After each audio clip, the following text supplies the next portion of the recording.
Welcome to Sinister States. They didn't tell us what used to be stored in Hangar 4, and that was the first sign something about the job wasn't right. Usually, when a contract comes through for a decommissioned site, there's paperwork stacked so thick it feels like you're cleaning history itself. Inventory logs, hazard warnings, sometimes even old photographs taped into binders. But this one came through thin. Just a location, a deadline, and a number that made everyone on the crew stop asking questions. We were told the entire facility would be demolished in 7 days. Our job was to go in first, deep clean, strip it down, remove anything hazardous, anything flammable, anything that might interfere with demolition crews moving in heavy equipment. It sounded straightforward on paper, but the pay said otherwise. It wasn't just good, it was desperate. The kind of money companies throw at problems they don't want to explain. I remember standing outside the perimeter fence that first night, staring through rusted chain links at the dark outline of the hangar. The building stretched wide and low against the horizon, its curved roof sagging slightly in the middle, like something had been pressing down on it for years. No lights, no security patrols, just a lockbox on the gate with a code that had been texted to my phone 10 minutes before we arrived. 6 of us total. Me, Rafiq, Imran, Kaleem, Bashir, and our supervisor, Farouk. Farouk was the only one who seemed comfortable. He always was when things got quiet like that, when the job didn't quite make sense. He had this way of brushing it off, like confusion was just another part of the contract. Less questions, he liked to say, more money. But even he hesitated for a second before punching in the code. The gate opened with a metallic groan that echoed too far across the empty airfield. It was the kind of sound that lingered, bouncing off distant structures you couldn't even see in the dark. For a moment, none of us moved. Then Farouk waved us forward, and the moment passed. We drove in with our headlights cutting across cracked asphalt and patches of overgrown weeds that had forced their way through the surface.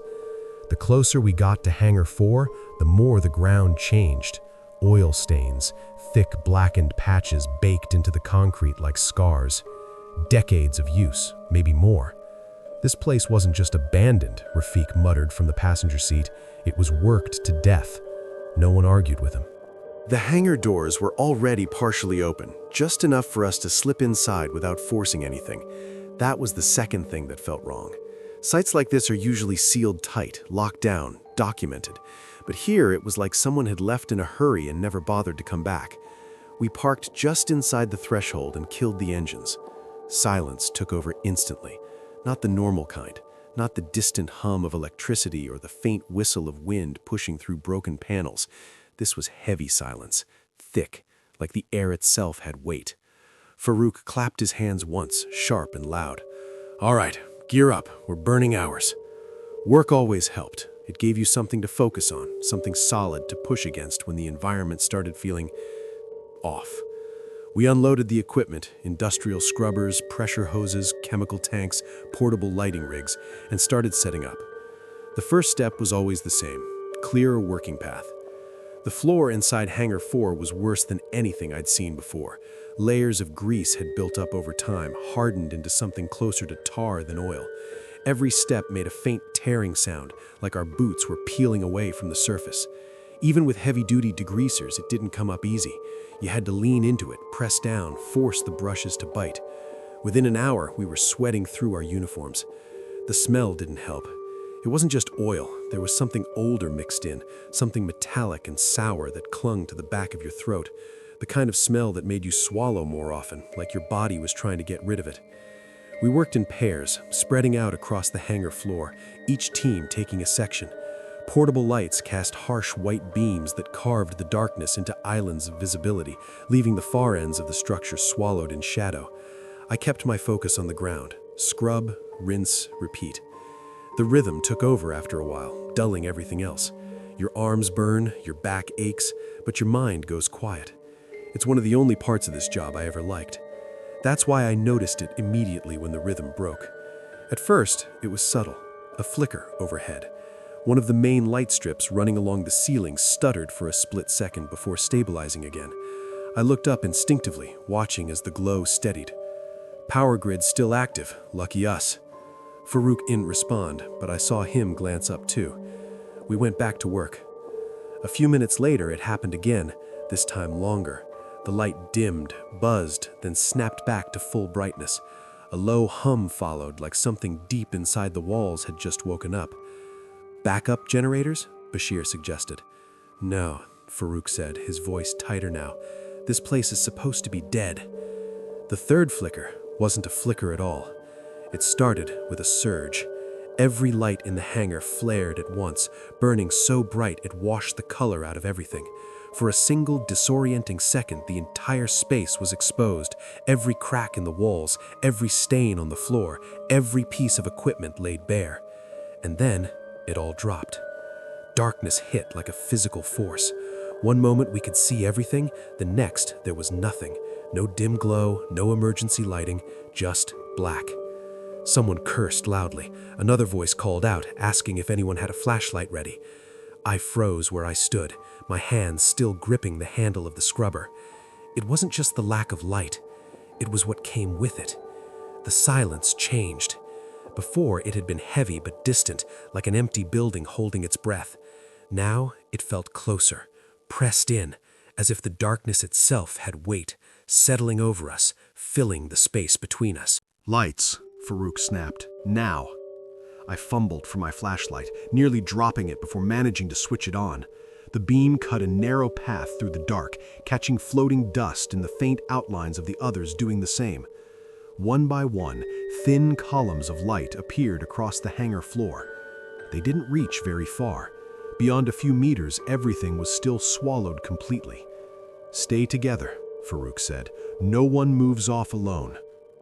We started regrouping, beams crossing over each other, creating brief flashes of overlapping visibility. The air felt colder now, or maybe that was just me noticing it for the first time. As we gathered near the center of the hangar, I turned slowly, sweeping my light across the space we'd barely begun to clean. That's when I saw it. At first, it was just a reflection, a distorted shimmer at the far end of the hangar where our portable lights hadn't reached yet. It didn't look like metal catching light.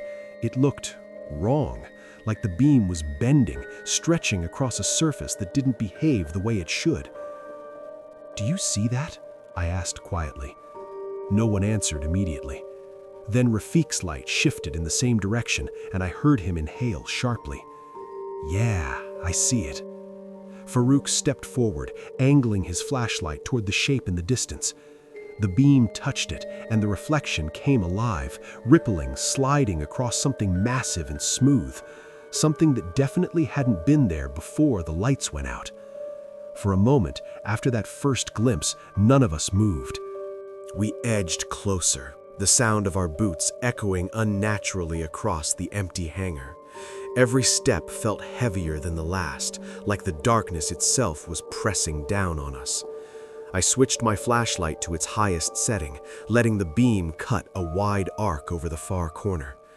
That's when the chrome revealed itself fully, and the realization hit me like a punch. This wasn't just an object. It was enormous, towering, something built to dominate the space it occupied. The reflection was impossible. Light bent across the surface in ways that made depth seem irrelevant. It shimmered, rippled, but stayed smooth, like a liquid frozen mid-motion. I squinted, thinking it had to be some experimental aircraft prototype, but even that explanation felt thin. There were no seams, no rivets, nothing to indicate assembly, no windows, no cockpit, no landing gear, nothing human. Rafiq and I moved around the perimeter, our flashlights crossing in synchronized sweeps. The metal was unnervingly cold. I reached out, half expecting the surface to be hard and inert. Instead, it was wrong. Not soft exactly, but alive in a way that made my skin crawl. The beam of the flashlight caught the curvature again, and I could have sworn it had shifted slightly while we weren't looking. "Do you see this?" Rafiq whispered. His voice sounded too loud in the cavernous silence. I nodded, not trusting myself to speak. We began walking the full length of the fuselage, taking wide arcs, trying to find any indication of how it might open. Nothing. It was a single, seamless piece of metal, taller than two of us standing on each other's shoulders, stretching in perfect aerodynamic curves. There wasn't a single hatch, panel, or joint, not a rivet, not a seam, not a scratch that could indicate human construction. Imran's voice broke the tension. This doesn't exist, at least not anywhere on the records. Farouk came over, shining his flashlight along the lower curve of the object.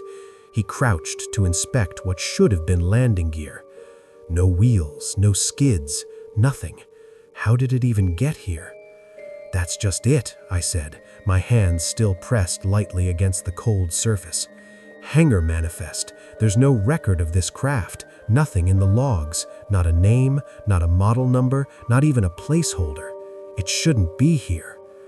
We moved around to the far side. Bashir's flashlight caught a ripple in the reflection again, subtle but distinct. It wasn't a trick of the eye. Something about this fuselage reacted when we got close. The metal itself seemed to pulse or adjust, as if aware of our presence. "Maybe it's some old government prototype," Kaleem suggested. His voice carried a nervous edge, the kind you get when you want to sound rational but don't believe it yourself. "Top secret stuff buried here for years." "Top secret," Farouk said, flat. "And someone forgot to put it on any official record?" He shook his head. "That doesn't make sense." I circled back to the front, expecting to find a cockpit. I tried every angle. The surface was so flawlessly reflective that our lights bounced in distorted arcs, showing glimpses of the hangar ceiling and our own faces, warped and strange. But there was no door, no panel, no handle. It was as if someone had taken an entire aircraft and erased every point of access. "Does anyone else feel that wrongness?" Rafiq asked.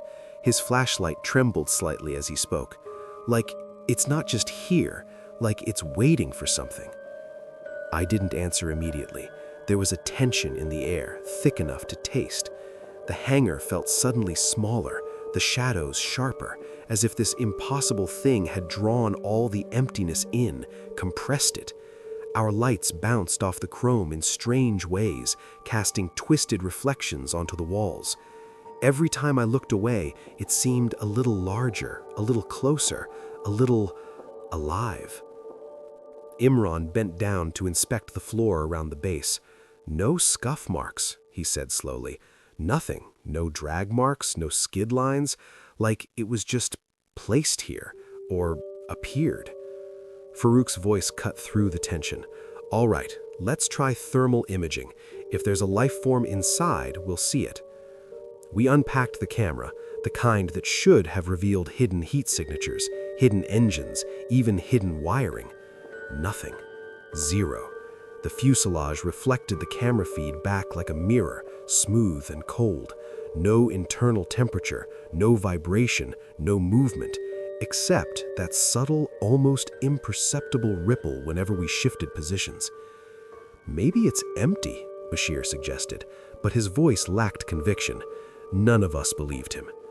We circled the aircraft again. The more we looked, the stranger it became. It dominated the space, and yet, despite its scale, it was impossible to understand. Perfect, seamless, yet unnerving. Our reflections looked wrong in the chrome, distorted, taller, thinner, sometimes delayed by a fraction of a second. I blinked, thinking I'd misjudged, but no one else reacted to the same distortions, just me. Farouk held up a hand.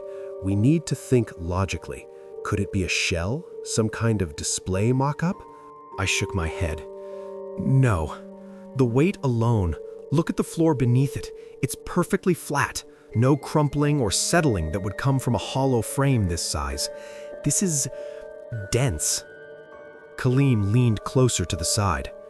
"And what's with the shape? No wings, no tail, nothing conventional.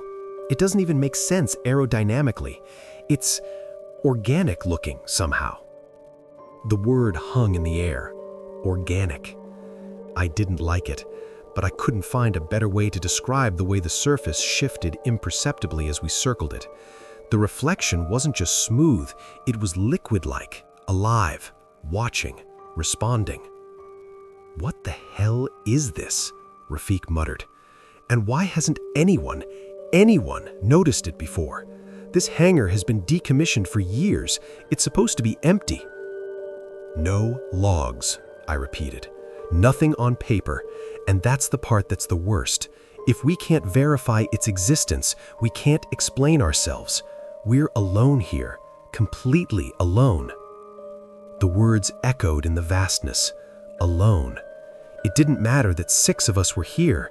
The fuselage drew all the normalcy out of the room, leaving us tiny, exposed, and vulnerable. I walked along the starboard side, letting my flashlight trace the perfect curvature. My fingers grazed the surface again, and a shiver ran through me. It wasn't cold this time. It was cold and watching, like the metal had memory, like it remembered every touch. Bashir took a step back, dropping the end of his flashlight to his side. "Guys, it's like it's aware of us." A laugh tried to escape me, nervous, weak. It bounced off the walls and was swallowed by the shadows. Nobody responded. None of us wanted to voice what we were all thinking. We stood there, circling this impossible craft, the air thick with questions we couldn't answer. The hangar itself seemed to contract, closing the distance between us and the chrome like a predator watching its prey. Every angle, every beam of our flashlights showed the same seamless perfection. No entry points, no explanation, nothing human. Finally, Farouk spoke. His voice had that low, controlled edge that usually meant trouble. "We document it, all of it, every angle, every reflection. Then we get the hell out. Don't touch anything else, don't try to open it, just keep moving." I nodded. I didn't argue. Something about this object made the usual bravado in our crew feel absurdly small. As we began to set up cameras and take photographs, I couldn't shake the sense that the fuselage wasn't just standing there. It was aware, waiting. And the longer we circled it, the more I was certain of it. Whatever this was, it wasn't meant to be found. It was alive, and it was watching us. I stepped closer, the flashlight trembling slightly in my grip. Each beam traced the impossible contours of the fuselage, and every reflection made my stomach knot tighter. The metal wasn't just cold, it was unnatural. My gloved fingers pressed against it again, this time moving slowly along the surface, following its seamless curves. It felt almost liquid under the touch, slick but solid, like ice that could shift if you held it too long. I expected the contact to be reassuring, to ground me, but instead it made my skin crawl. The surface seemed to ripple faintly under the pressure of my hand, subtle, almost imperceptible, yet undeniably there. Rafik edged up beside me, peering over my shoulder. "It's alive," he whispered, as though the word itself might awaken it. I wanted to laugh, wanted to dismiss it as nerves, but deep down, I knew he was right. Whatever this thing was, it was aware. I lowered myself closer to the base, straining to hear anything beyond the echo of our own movements. That's when it started, a low, slow thump. At first, I thought it was our boots striking the floor, the echo carrying through the cavernous space. But then I realized the rhythm didn't match our steps. It was deliberate, slow, heavy, almost breathing. I froze. "Do you hear that?" I said, my voice barely above a whisper. Rafik nodded, his own flashlight trained on a point along the fuselage where the metal seemed to darken unnaturally. "It's inside," he whispered. The sound grew clearer as we leaned closer, the thumps now unmistakably deliberate, a heavy, methodical pulse that reverberated not just through the metal, but through the floor beneath our boots. My chest tightened as I realized it wasn't mechanical, it was organic. The sound rose and fell like a heartbeat, slow and steady, but enormous, too large for any human chest. Bashir's eyes went wide. Holy! He stopped mid-word as a sharper, singular knock rang out from the fuselage, echoing across the hangar with such force it made the concrete vibrate beneath us. We all jumped back instinctively, our flashlights swinging wildly. The sound was deliberate, heavy, and resonant, like something inside the metal was testing us, testing the boundaries of its cage. "What the hell was that?" Colleen hissed. His face was pale in the flashlight beams, and I couldn't blame him. My own hands were shaking as I touched the fuselage again, half expecting it to respond. It did. A faint shiver ran along the surface, like a ripple in water, and then silence. An almost unbearable silence, as if the hangar itself was holding its breath. Farouk's voice cut through the tension. "Everyone stay calm, don't panic, just document." I wanted to argue, wanted to run, but instinct and training held me in place. I pulled out the audio recorder, placing it against the metal surface. The rhythmic thumping came through instantly, amplified, clearer than ever. Heavy breathing, uneven yet controlled, echoing from deep inside the hull. Each exhale seemed to resonate through the fuselage, and for a moment I felt my own breath synchronize with it, unnervingly. Another knock, this one sharper, closer. My flashlight bounced as I flinched, and the entire floor beneath us vibrated again. Rafiq stumbled backward, cursing under his breath, as though the physical shock had actually hit him. I could feel it in my chest, a low vibration that seemed to pass through bone and sinew, reaching deeper than any sound should. I don't think it's just trapped," I muttered, my voice trembling. "I think it's alive." The others didn't respond immediately. Each of us was frozen, eyes darting along the chrome surface, scanning for any indication of a door, a hatch, a crack, anything that might explain the source of the sound. There was none, not a single break in the metal. The thumping continued, slow and rhythmic, as though whatever was inside was counting down some unseen clock. Then the first truly intentional series of knocks began. 1, 2, 3, each striking the metal with precision, followed by a pause, as though whatever was inside was gauging our reaction. The entire hangar seemed to vibrate in sympathy, the sound reverberating off walls, ceiling, and floor, creating a distortion that made it impossible to tell where the noise originated. Imran swallowed audibly. It's trying to communicate." I didn't answer. I couldn't. My flashlight hovered over the same spot, illuminating nothing but perfect reflection. The chrome looked placid, serene even, but I knew better. Beneath that surface was something ancient, something patient, waiting for the right moment to act. Another knock, faster this time, resonating through the concrete like a drum beat. I felt it in my chest, my stomach, even in my teeth. It was deep, deliberate, impossibly forceful for something contained in a windowless hull. My hand hovered above the metal again, trembling, and the surface seemed to shiver under my touch. Rafiq broke the silence. "We need to pull back, step away." But the instinct to lean closer, to understand, overrode fear. I pressed my palm against the fuselage, and the vibration intensified.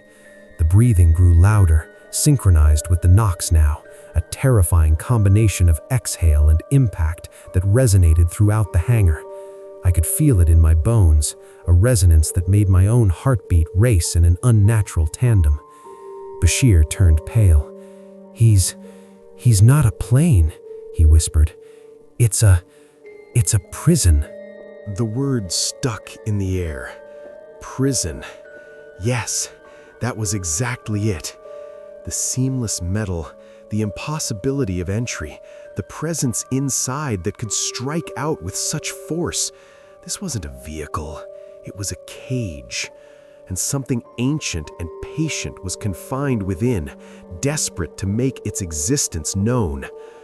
Then the first knock came again, single and sharp, directly beneath my hand. It reverberated up my arm and through the floor like a physical shockwave. My knees buckled slightly. I nearly dropped the flashlight. The others flinched and shuffled backward, voices catching in their throats. I stared at the reflection on the chrome. It was calm, perfectly smooth, mocking. And yet, I knew that behind that seamless surface something was alive, something intelligent, something that had been waiting a long time. For the first time, I realized how truly alone we were. Not alone in the hangar, never alone, but alone in the knowledge of what existed here, trapped behind impossible metal, pressing against its cage in a rhythm meant to terrify and announce its presence. Another knock, louder. The floor quivered beneath it, sending vibrations through the walls, through the air, through our bones. And in that moment, I understood something I wasn't ready to acknowledge. Whatever was inside, it was aware of us, watching, testing, and learning our reactions. And the moment we had touched it, pressed against it, and acknowledged its presence, it had noticed. Farouk's voice broke the tension, calm but strained. "Back up slowly. Everyone, do not turn your backs." We stepped back, eyes locked on the reflective surface, the rhythmic breathing still echoing from deep within. Every knock reverberated against us like a heartbeat shared, a warning, a challenge. I could feel the pulse in my chest. I could feel it in my stomach. I could feel it everywhere. And the fuselage didn't move, at least not visibly. But the sound told the truth. Something was inside, alive, aware, and infinitely patient, and it wanted us to know it. We backed away slowly, flashlights sweeping over the fuselage like hunters circling a creature we didn't fully understand. My palms were slick with sweat, and every instinct screamed at me to run, but Farouk's calm authority held us in place. "Thermal imaging first," he said, pulling a device from its case. The camera hummed softly as it powered on, its screen casting an eerie green glow across the hangar floor. I pointed the lens at the chrome hull, expecting at least some flicker of heat, a motor, a trapped life form, something human-sized. But the feed only reflected back the hangar like a mirror. No heat signature, no movement, nothing. The image bent and warped across the surface as if the metal were liquid, refusing to display any interior. "Nothing," I muttered. My voice sounded alien in the vast, empty space. Absolutely nothing. Rafiq's fingers flew across the camera controls. Check multiple angles, different sensitivity settings. Maybe it's hiding deeper than expected. We scanned every visible curve, every shadowed corner. The camera revealed only a perfect reflective surface. It shouldn't have been possible. Nothing we pointed at the fuselage registered on the thermal feed. And yet, I could feel it. Whatever was inside, it wasn't dormant. The rhythmic thumps and the slow, deep breathing were still there, low and deliberate, like a heartbeat we couldn't escape. Farouk motioned for us to split up and explore the perimeter. There has to be a hatch, a panel, something. We've circled this thing twice already. Don't tell me it's completely sealed. We moved cautiously, lights scanning the lower edges first, following the curves where a panel might logically sit. The floor beneath us was cold, concrete cracked and worn from decades of heavy machinery, yet perfectly intact under the fuselage's weight. No scratches, no drag marks, nothing to indicate how something this massive had been placed here, much less accessed. Kaleem crouched near the base, running his gloved hand along the seam of the floor and up the curve. "Nothing," he muttered, voice tight. "No seams, no joints, no access points at all. It's flawless." Bashir circled to the rear, flashlight grazing the hull. He looked, his voice low. The light reflected back across the chrome in a series of faint ripples, subtle distortions that hadn't been there before.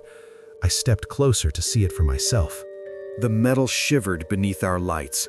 Small, almost imperceptible waves radiated across its surface, bending the reflections like water disturbed by a breeze. I froze. My pulse jumped. "It's reacting," I whispered. "It knows we're here." Rafik exhaled sharply. "It can't be." "Yes, it can," Farouk interrupted, voice steady but tense. "Whatever's inside is aware of us.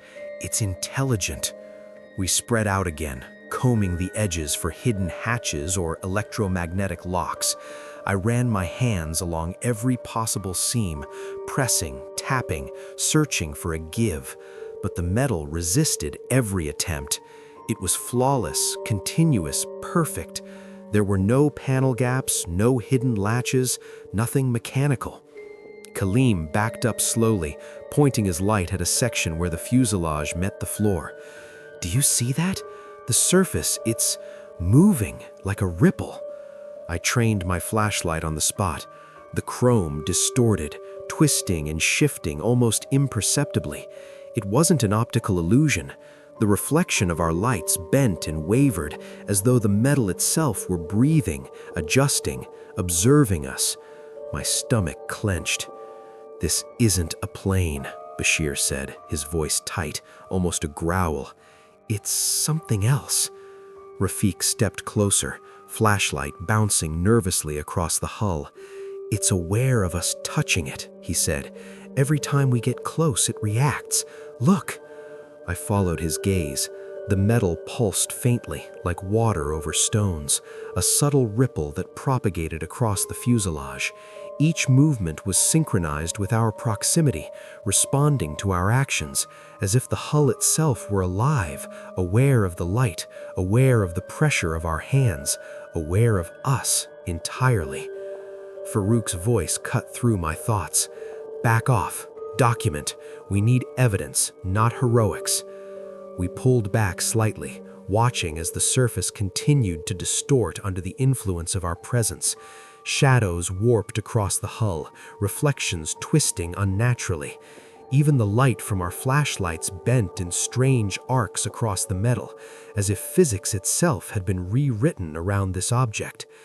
Imran crouched, shining his flashlight along the lower edge. No joints, no rivets, no seams. It's seamless. There's nothing. How does something like this exist? How did it get here? The sound from within hadn't stopped.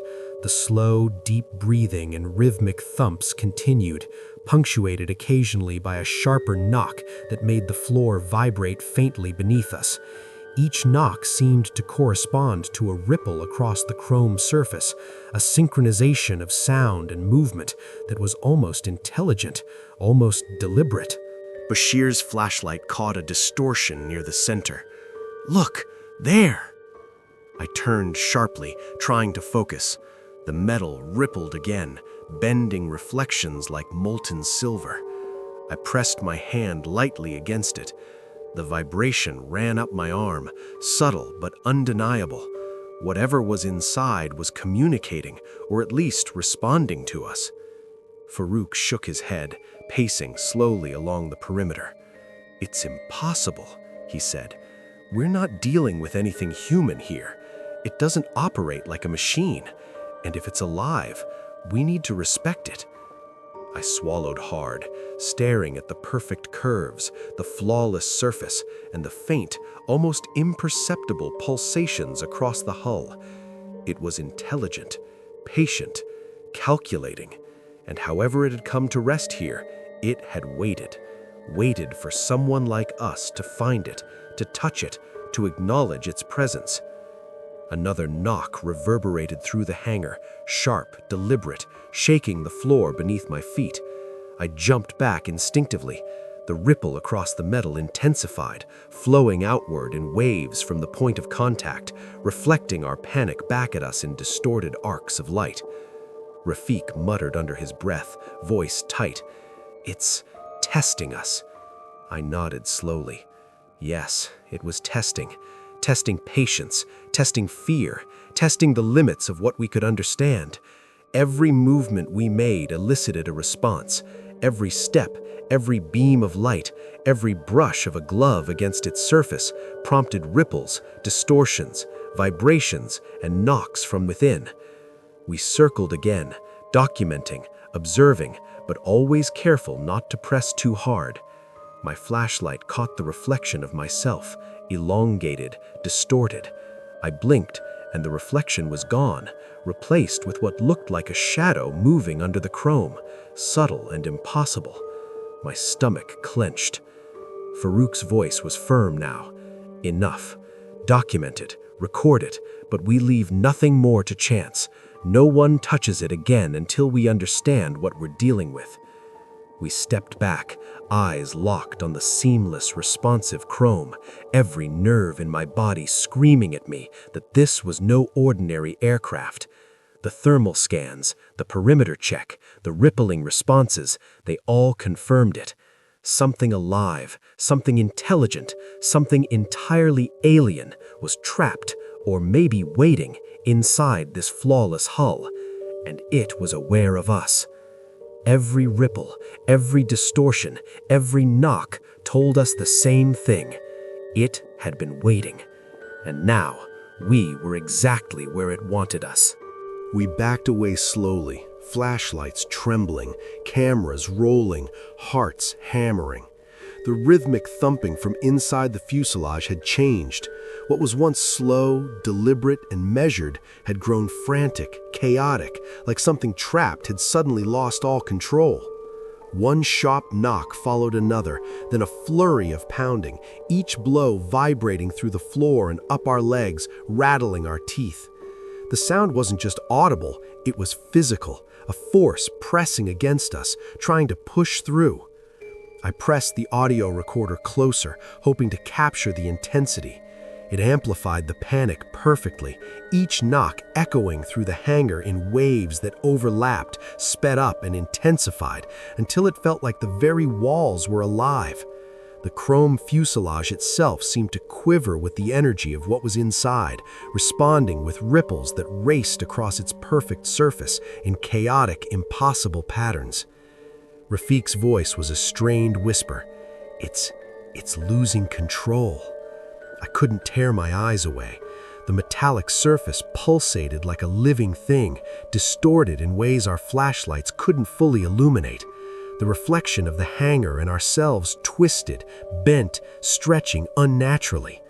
For a moment, I thought I saw more than reflections, faint shadows moving behind the hull, shifting independently of any external light.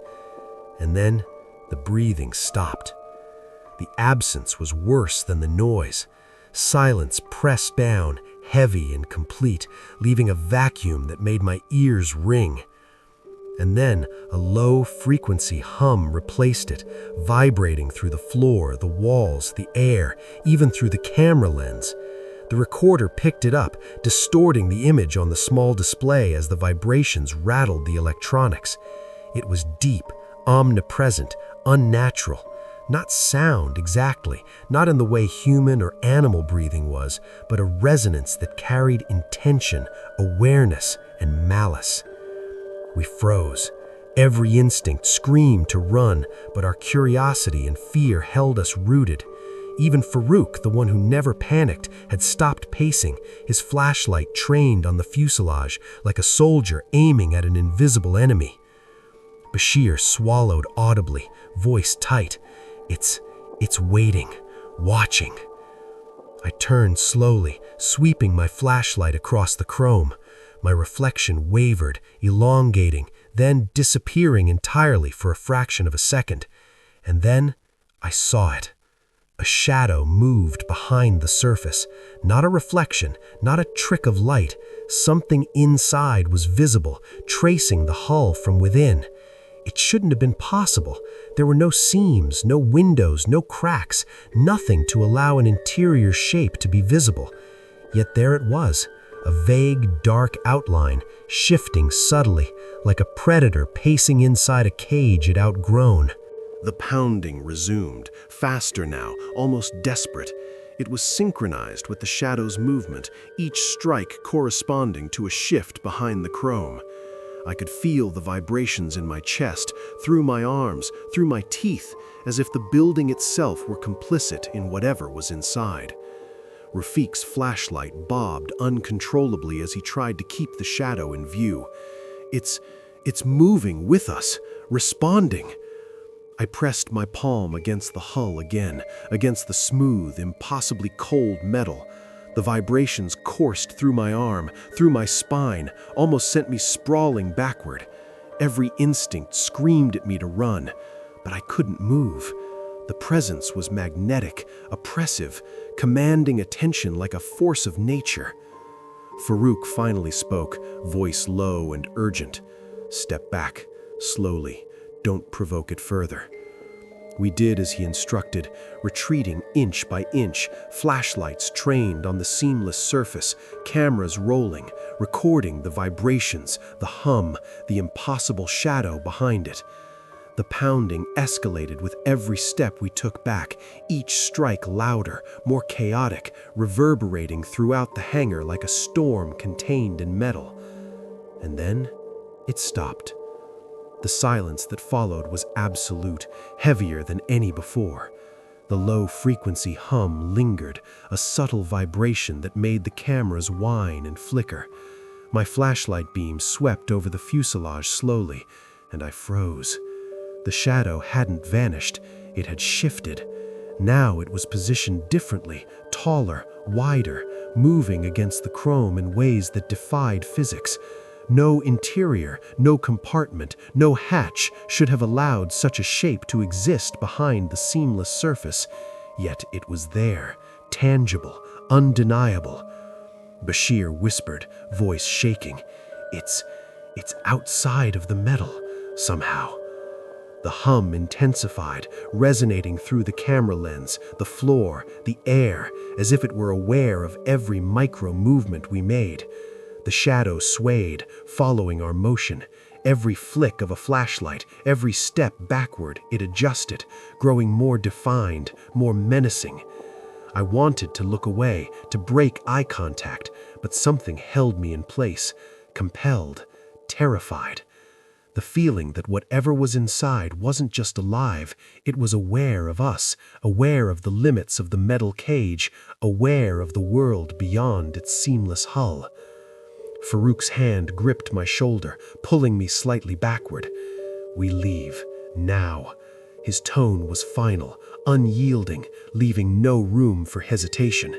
The pounding started again, faster, desperate, synchronized with the shadow's movements. The vibrations rattled through everything. It was communicating, threatening, testing. We stumbled backward, flashlights bouncing across the floor, cameras capturing every impossible ripple, every distortion of light and shadow, every vibration that defied explanation. Then the hangar lights flickered back on, stable this time, bathing the space in harsh white light.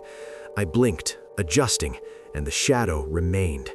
The chrome was still perfect, flawless, impossibly reflective, but behind it, the outline persisted, hovering, moving in ways that made no sense. No interior should allow it, no physical law permitted it, and yet it was there, undeniable, observing, waiting. We stepped back as a group, eyes locked on the hull. The vibrations subsided, the desperate pounding slowed, the hum faded to a low, persistent thrum that seemed to linger in the bones rather than the ears. The hangar felt lighter, but no less dangerous. The presence was still there, and we knew it. Farouk finally exhaled, turning to us with grim eyes. "Documented, every second. We get out before it decides we've stayed too long." I couldn't tear my gaze from the chrome, the impossible shadow inside. The realization hit me fully. This wasn't just a plane, wasn't just a cage. It was something entirely beyond our comprehension, a being trapped in metal, aware, patient, and infinitely intelligent. We didn't touch it again. We didn't approach. Every instinct screamed to stay, to watch, to understand, but survival overrode curiosity. Step by step, we retreated, cameras capturing everything, the hum, the vibrations, the shadow that should not exist. And as we reached the hangar doors, the last thing I saw was that silhouette, perfectly still, perfectly impossible, and yet undeniably alive behind the flawless chrome. Waiting for the next time someone found it.